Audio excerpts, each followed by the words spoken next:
Hello, welcome to 5 Minutes in the Shed. So, got a bit of time this weekend, so I thought what I'd do is get on with a little bit of electrical stuff for the bike.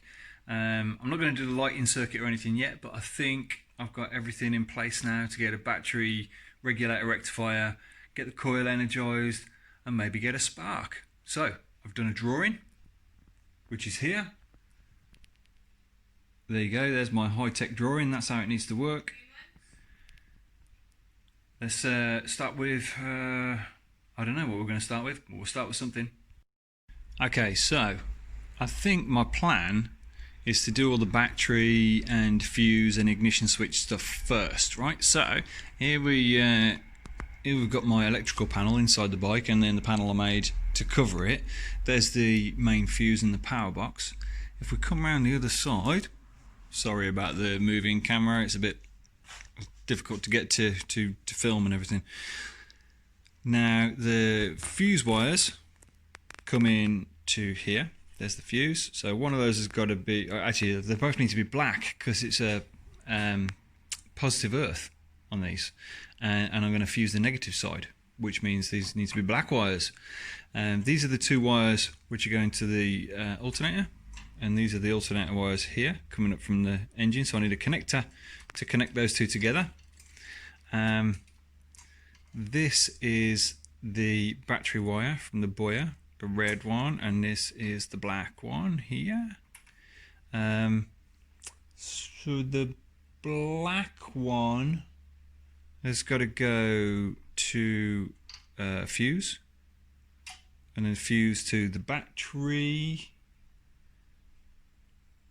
No, to the ignition switch. Yeah, so but basically the boiler's got to go to the battery, but I need an ignition switch in the negative side. That's what I need to do. So I need an ignition switch. I reckon ignition switch is the first thing I need to mount, because I can't really do anything until I've done that. Ignition switch, I reckon best place for the ignition switch is in this side panel. And I've marked a spot here, so that's where I'm going to put my ignition switch. Your leg won't interfere with that. It doesn't stick out further than the exhaust, it's not vulnerable. Most British bikes have an ignition switch on the side panel, so that's fine. I'm going to drop that in there. So I think that's the first thing I need to do. Right, I need to make a hole in the panel and mount the ignition switch.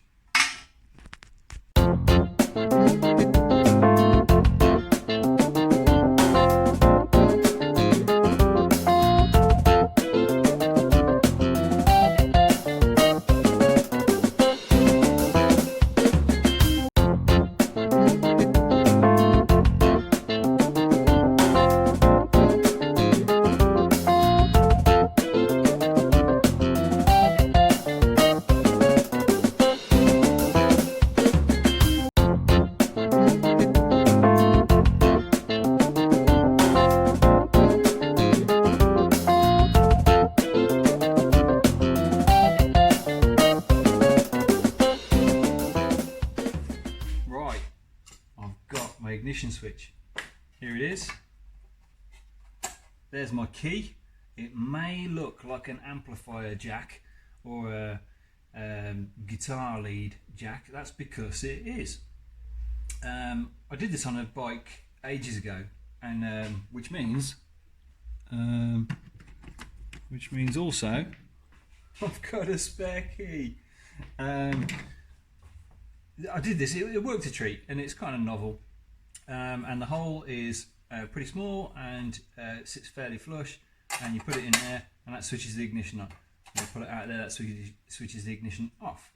Right, so on the other side there's the receptacle for the key, and what I've done is I've soldered two wires on there and shrink wrap those on, and I've put a connector on. And the reason I've put a connector on, yeah, there's the other side of the mating connector, is because you want to take the side panels off. Alright, and when you take the side panels off, you don't want to have wires. Right, so I'll put a connector, right, so I can take the side panel off easier. That's the plan. I did actually buy some super duper new crimpers for doing this kind of job with these connectors, but they're too long. I don't seem to have jaws that are short enough. to do it really. It's a bit of a pain. I mean, these are the ones for, you know, just normal crimp ones, but I don't seem to have ones that don't.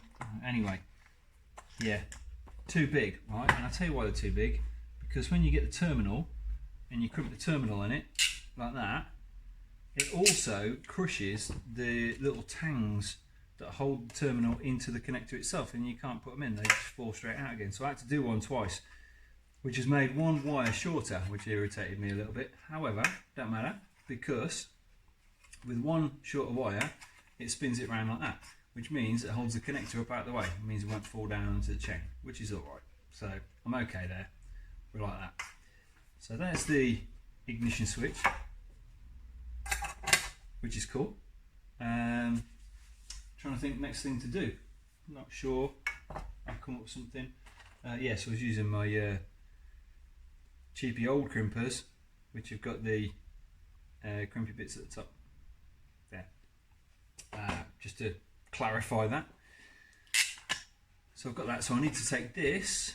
I need this connector making, and that's going to go up to the fuse. Yeah, the fuse, and the other side has got to go to the negative terminal on the battery, is where that's got to go to. So I can put some wires in there and figure out how we're going to do that next. All right.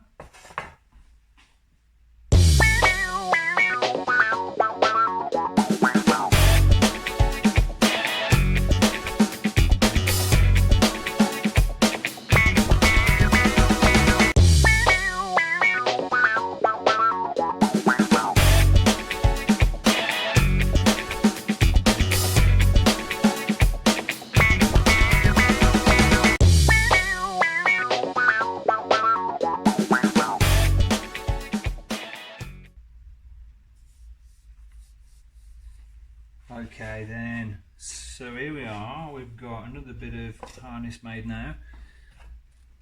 So that's the side panel there, and then this clips into the side panel like that. So that's our ignition switch. We've got one side going to the battery, and we've got one side that's going to go to the fuse, which is the other side of the battery. So these are our battery connections. From the battery on the negative side, yeah, negative side, because positive earth, this one goes to the negative terminal on the ignition coil. Our Triumph colour coding on old Triumph bikes is white for a negative on the ignition coil, so I've used a white. I was going to use black for negative, but I didn't have any black, so I've got black with the blue stripes. It's near enough. Near enough. I might colour it in with a marker pen. It'll be okay. So that's ready. This bit's ready to go on the bike. Doesn't need to be connected to the side panel just yet. That's going to run down to the front. I've got another wire coming from the coil, which is going to come from the coil and go to the condenser and to the points, because that will ground that to positive. Get that right? Okay, so I might offer this up on the bike, see how it fits, and then figure out where the other wire from the coil is going to come back, and figure that out, figure out what connectors I need. Yeah, good stuff.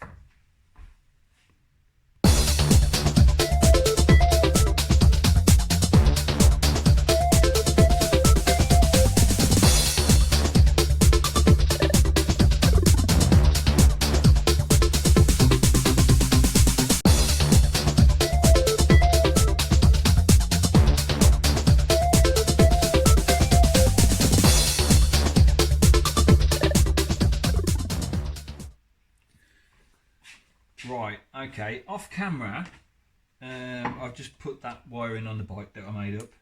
It's looking pretty good. I had to crimp a couple of connectors on to get it all in the right sort of place and everything. But it's gone in quite nicely, it looks quite neat. So I'm just putting the battery together. The because obviously I'm going to need a battery. So I thought I'd just talk to you while I was doing this. So yeah, all the wiring's on. I made another hole in my electrical panel to run the wires through from the ignition switch, because I put that connector on the ignition switch. So I've put a grommet in a hole. I didn't have a drill big enough actually, so you can see on the time lapse I was using one of those tools that cuts out sheet metal. Because nice finish actually, nice finish on the hole. So that's all done now. So that connector's ready for the side panel to go on. Did I do anything wrong? Did I find anything bad? I don't think so. Yeah, it's all gone together quite nicely. So I've got my battery terminal wires are there now ready. They're going to go on there. Got eyelets on those, and I've got the 2 wires going up to the coil. So I'll take you around the other side of the bike and I'll show you. Right, so we're going in freehand now, right? So I'm sorry about the camera wobble. So there's the battery in place. Just come over to the battery. So we've got I was going to put the terminals on the inside actually, but I think it's going to knock on the frame, and I'm a bit worried about that. So we're going to have the positive terminal there, and we're going to have the negative terminal. We'll get a bit of slack through there. Yeah, there. I was a bit concerned about the side panel, but there's plenty of clearance around that, so we should be okay with that. So if I take the battery out for a second. Okay, so what have we got? We've got, just come over the top. So we've got the power box here and the fuse here. We've got the connector here for the ignition switch, which is in the side panel, and there you can see the grommet that I've made a hole through. So the wires come through that grommet. I've put in a positive frame terminal there, because obviously we're positive earth.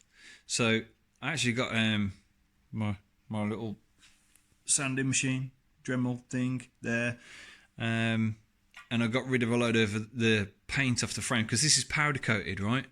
And obviously powder coat isn't a very good conductor of electricity, right? So I've sanded that off, put a stud on. So we've got this is the positive to the DC positive to the regulator, and where's the negative one gone? Negative, yeah, there's the negative one. Negative one comes up to this side of the fuse, goes through the fuse, and then down to the ignition switch, and then the negative negative battery terminal there is coming down to the ignition switch and off to, and the white wire off to the ignition coils. So here's the 2 wires for the ignition coils here, white and yellow, roughly what Triumph colours are. So that's going to go in between there and connect to the coil at the front there. Yeah, pretty good. So we've got power. Then the yellow wire that comes back from the coils. The end of this wire needs to go to the distributor, because that's where the points are going to send it to earth. So basically what happens is you've got 12 volts from here, right? It goes up the white wire, energizes the coil, which is underneath there. The coil is the coil's got kind of 2 stages to it. It's got primary and secondary coil in there, and the coil energizes and it builds up an electrical field, because coils make electricity weird, right? So you have a big field of electricity, and then matched with the other coil, which is matching it. And then what happens is when the points close and give this a ground, then that coil collapses, and the field on that coil is energized, but it's got nowhere to go. So it earths through the spark plug, and it jumps the gap in the spark plug, creating a spark. That's how it works. The only other thing I've got to do on here as well, I'll put a condenser in, which is like a capacitor, because you get very, very nasty spikes off coils, and the capacitor also goes to ground, but it just takes that nasty spike off it. So that's what a condenser or a capacitor does. So yeah, that's got to go on there. So there's a little ring eyelet. Once that's done, I'll have 12 volts here, and I'll have an energized coil there. So actually, once all that's wired up, if I touch this wire to ground, it'll fire the spark plugs. So I can test that actually before I connect it up to the distributor. So yeah, that's a good plan. Right, we'll do that. The only other thing I've got to do, these are the two wires which are coming from the engine.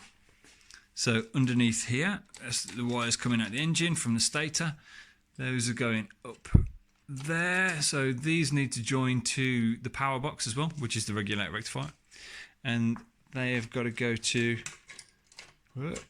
these two wires here. So I'm going to use one of those 2-pole connectors and join those with a connector. That one's just off, that bullet's off a other bike. So yeah, join these with a 2-pin waterproof connector. That'll be nice, and then we'll be kind of ready to get a spark. Yeah, so I need some HT leads next, I guess. Shall I do those now? Yeah, I might just do them now. Yeah, I'll do those now. Right.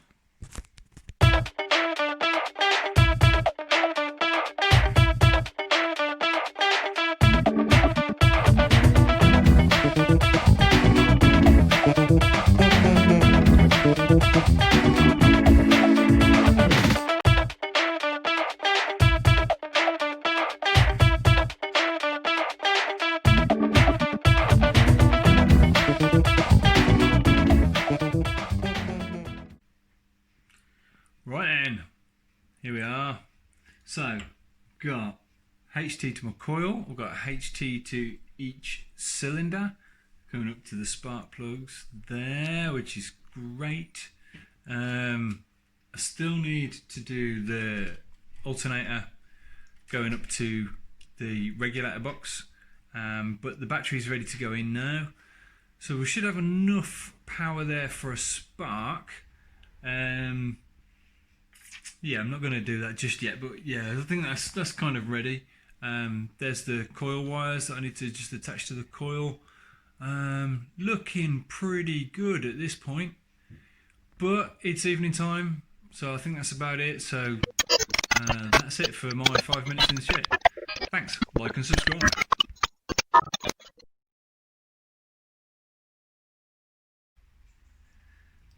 Hang on a minute, a bollock has been dropped. And I'll tell you why. Right, I did this drawing about how the ignition circuit works, right? And if you have a look at it closely, anyone who's any good with electrics, right, which obviously isn't me today, will notice that the ignition switch here, I've put the coil on the wrong side of it. The coil's going to be permanently live. I can't switch the engine off with it that side of the switch. So what I need to do is I need to get rid of that there, and then, hang on a minute, trying to hold a camera. Alright. What I need to do is bring that coil, and that coil needs to join the wire here, because then I can switch the ignition off. Stupid boy, I'm going to have to remake that. Okay, I'll get back to you. Okay, so I've moved the bike around so I can film from this side because it's just easier, right? So anyway, yeah, so that's the wire that goes to the battery. Right, these are the two wires that go to the battery here, to the battery, and then this is the other end of the switch, which comes up to the fuse. Now, as you can see, the splice here goes off to the coil, which is going to be permanent on the battery. It needs to be switched, so it needs to be on this wire. So I think what I'm going to do is I'm going to take the eyelet off that one, change it to a spade, and take the spade off that, change it into an eyelet, swap them over. We're okay. We do the side switch, and we can switch the engine off. Bit annoying, but you know, you find these things out after you've done them. Okay. Actually, I'll speed this up.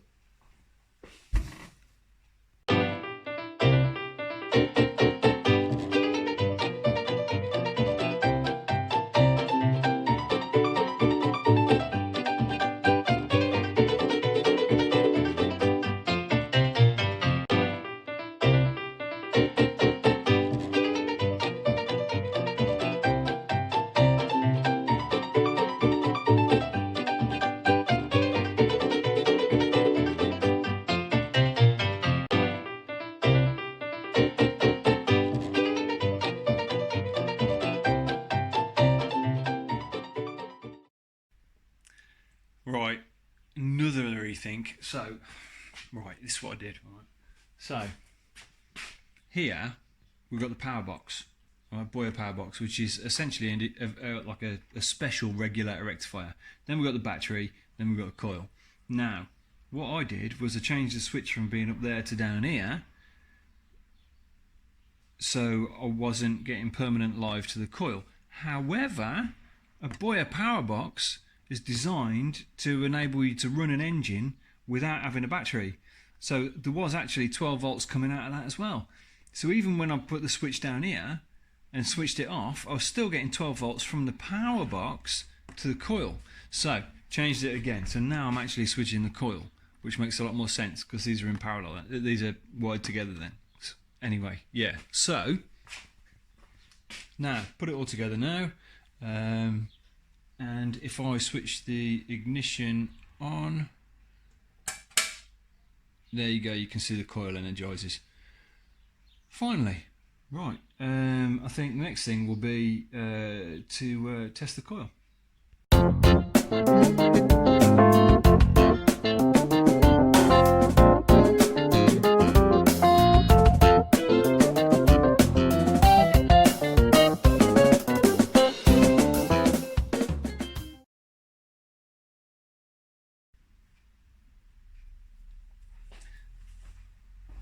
Right, pretty much there now with the ignition.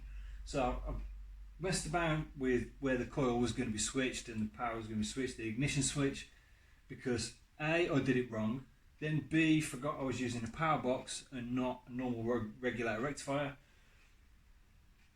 You know, stuff happens. I've thought about it now, it's all good. So we've got the 12 volts coming from the coil down to the distributor, so that's there ready. I've got a condenser fitted at the back, which goes on to batteries on kind of loose. You can see the wires behind it there, but it's there. I just tested the spark plug system. The engine's not timed yet, so it's not going to work. But yeah, I swung it through, sparking a little bit. It was a little bit intermittent actually, the spark. So what I did was I took the HT lead off one point on the distributor, put it straight on the coil, and then just tested it directly off the coil, and that seemed okay. It's still a little bit intermittent though. I might need to test that coil out. You know, it's only 60 years old. It should be fine. So yeah, got plugs. So we've got air.